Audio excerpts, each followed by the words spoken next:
Peace and blessings to you all. Wow, what a beautiful day and time we are in. Yes.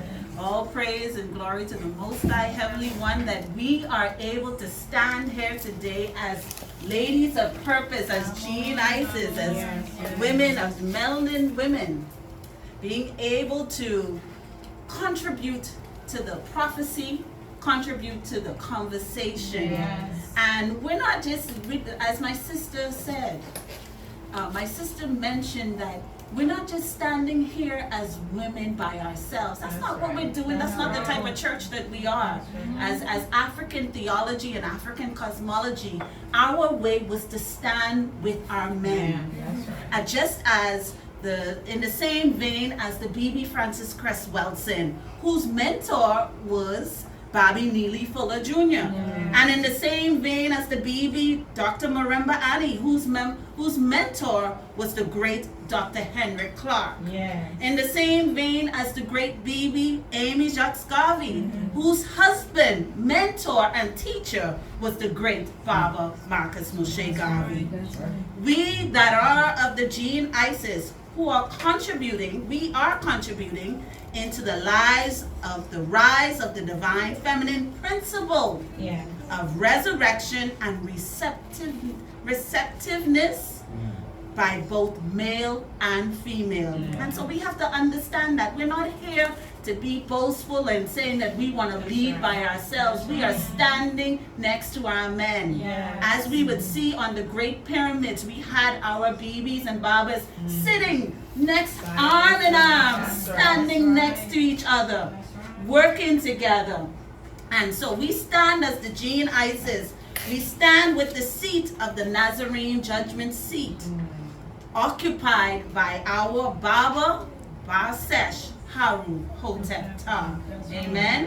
Amen. So thank you to my sisters who have gone before me, who have paved the way so that you can understand that women needs to be, we should be standing and telling the story and carrying the messages as my sisters have beautifully showed you in the scriptures, even though many would say that we shouldn't be.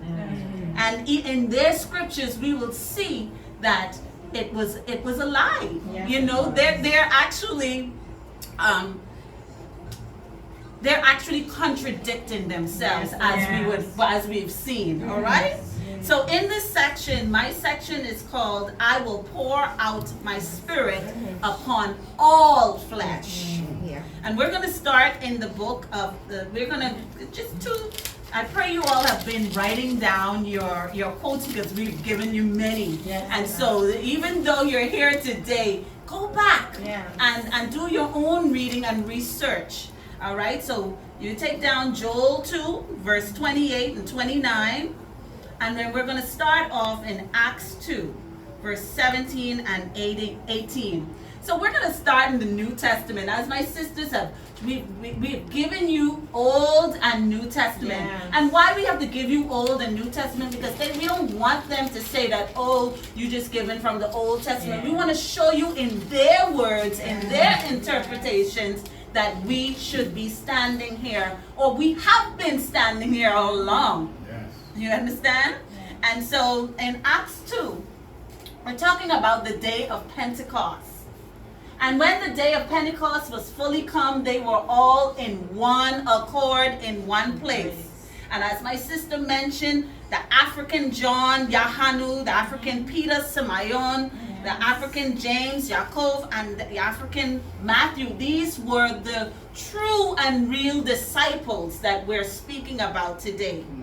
Okay, these people which were told to gather, as my sister have mentioned, that the assembly means to gather. And so Mary, these three sisters, I think it was 3 or 2, it was 3 Marys, Mary Magdalene and Martha. We've seen, I think you went into Acts. We also went into Acts to show you how these 3 sisters actually, Jesus was talking to them and he led them, gave them a message to gather the people. And so these people were there to gather, as my sisters would have explained. We were told to gather by way of a message sent forth by the Messiah Yeshua Karas, who's falsely called Jesus Christ. A message that was sent forth through women.